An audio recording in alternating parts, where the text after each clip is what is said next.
খুবই অসাধারণভাবে ঘরোয়া পদ্ধতিতে পায়েস রেসিপি তৈরি করে দেখাবো।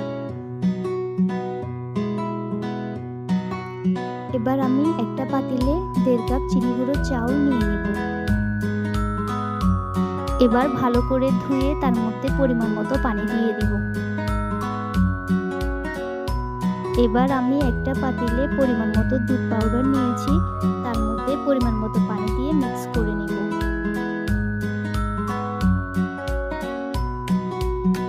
এবার চাউলগুলো ফুটে আসলে পরিমাণ মতো লবণ দিয়ে দিব।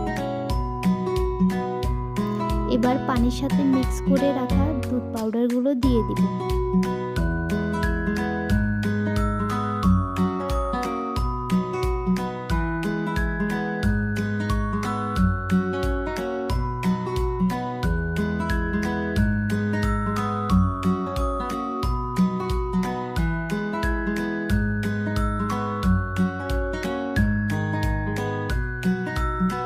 এবার চাউলগুলো ভালো করে মিশিয়ে নেব।